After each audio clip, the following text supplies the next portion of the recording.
आतंकवाद के खिलाफ जिहाद करने के लिए असदुद्दीन ओवैसी बिहार आ रहे हैं। जी हां, आतंकवाद के खिलाफ जिहाद। आपको ऐसा लग रहा होगा कि शायद मीडिया में पहली बार जिहाद लफ्ज का सही इस्तेमाल किया गया है। यूं तो इस देश में जिहाद को लव जिहाद, लैंड जिहाद, फलाना जिहाद, ढिमकाना जिहाद से जोड़ करके आपके बीच पेश किया जाता है, लेकिन जिस तरीके से पेश किया जाता है, यकीन मानिए जिहाद का वो मतलब है ही नहीं। जिहाद का असली मतलब यह है, इस लाइन में है कि आतंकवाद के खिलाफ बिहार में जिहाद करने के लिए आ रहे हैं असदुद्दीन ओवैसी। जिहाद तो असल में यह है कि किसी बुरे काम को रोकना ही जिहाद है। और आतंकवाद के खिलाफ बड़ी ही बेबाकी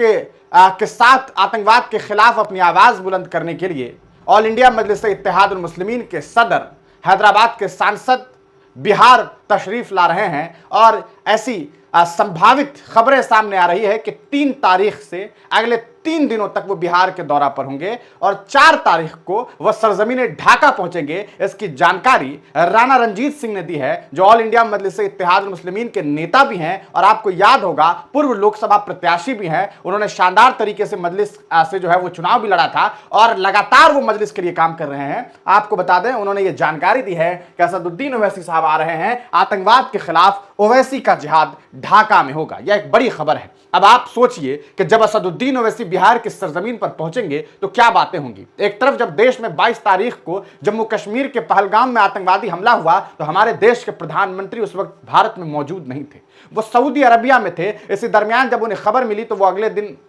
वहां से सीधे भारत पहुंच गए। सरजमीन हिंदुस्तान पहुंचने के बाद उन्होंने एक आध मीटिंग की और उसके बाद एक जनसभा, एक रैली को संबोधित करने के लिए वो सरजमीन बिहार पहुंचे और बिहार के मधुबनी से उन्होंने जो है आतंकवादियों के खिलाफ अपनी आवाज बुलंद की और हिंदी और अंग्रेजी में आतंकवादियों को चुनौती दी और कहा कि हम उन्हें खत्म कर देंगे, उनकी बची कुची जमीन को खत्म कर देंगे। अब उसी बिहार के सरजमीन पर असदुद्दीन ओवैसी भी पहुंच रहे हैं। जब वो पहुंचेंगे तो आप सोच सकते हैं कि कितने कड़े लफ्जों में वह हुकूमत के खिलाफ तो बोलेंगे ही, क्योंकि हुकूमत ने जो चूक की है इसका नतीजा यह है कि हमारे लोगों की मौत हुई।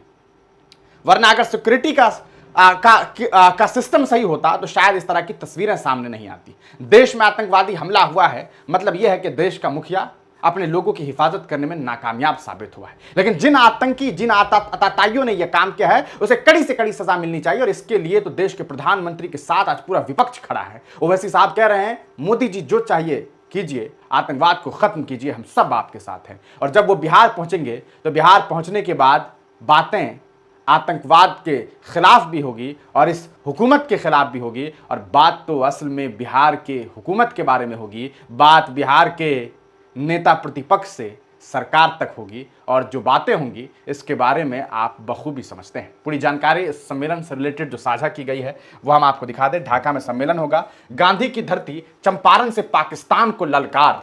जी हाँ, गांधी की मिट्टी से पाकिस्तान को ललकारा जाएगा।